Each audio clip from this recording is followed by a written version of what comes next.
ભાઈ આપણે તો હવારમાં ગાડી પણ ભરાઈ લીધી છે અને ચાવી લીધી છે. આપણે જવાનું છે ગામડી.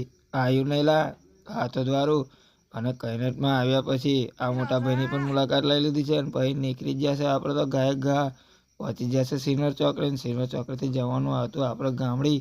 એટલે પહોંચી જશે ગામડીના સ્ટેશને અને મારી દીધી છે ગામડી ગમી. અને એના પછી નાનકડો રસ્તો પાર કર્યા બાદ પહોંચી જશે ગામડી. અને ગામડી આવીને જોયું તો ગામડી તો બહુ હોકરું. અમે તો બેરે ગાડી ગઈ લીધી. પહેલાં તમે રસ્તો જોવો ને પછી વાત કરીએ.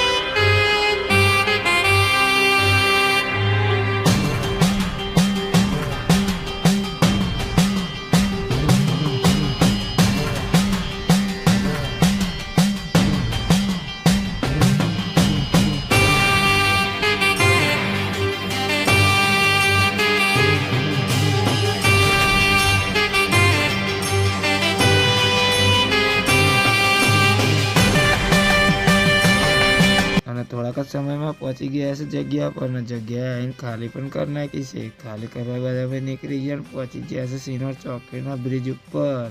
અને એના પછી થોડીક જ સમયમાં પહોંચી ગયા છે કૈનેટ કમાભાઈના હાથના દાળ ચાવલ ખાવા માટે. કોને કોને દાળ ચાવલ કમાભાઈના હાથના ખાધા છે તે કમેન્ટમાં જણાવજો. અને દાળ ચાવલ ને મસાલા ચાવલ બેવ મળે છે. આપણે તો મસાલા ચાવલ મંગાવી લીધા હતા અને બેસી ગયા છે. અને નીચે બેહીને ખાવાની તો મજા જ કયા લગાવે. અમે 5 ભાઈબંધો હતા અને વાતો કરતા જઈને દાળ ચાવલની મજા મારતા હતા. અને તમે વિચારો કે ફેમિલી સાથે આવો અને હવે દાળ ચાવલ નીચે બેસીને ખાઓ વાતો કરતા જઈને તો કેટલી મજા આવે. કોઈ દિવસ ફેમિલી સાથે આવજો અને કમાભાઈના હાથના મસાલા પુલાવની મજા માણજો. અને એના પછી આ બી મોટા ભાઈની મુલાકાત પણ લઈ લીધી છે. અને પછી નીકળી ગયા છે આપણે ઘર તરફ. અને પહોંચી જશે નદીની માં ગાડી ભરવા માટે. અને એના પછી આગળ જઈને જોયું તો ગાડીઓની લાઈન હતી. એને જોવા જતો પણ નીચે જોયું તો મારો ચપ્પલ તૂટી ગયો હતો. પછી હું ઘેરે જવું પડશે, નવો ચપ્પલ લાવવો પડશે. અને બીજા ફેરાનો વિડીયો અલગ આવશે કે બે ફેરાનો વિડીયો જોઈન્ટ કરીશું ને તો બહુ લાંબો વિડીયો બની જાય છે, મજા પણ નહીં આવતી. અને આપણે મળીશું બીજા ફેરામાં. લો આવજો ત્યારે.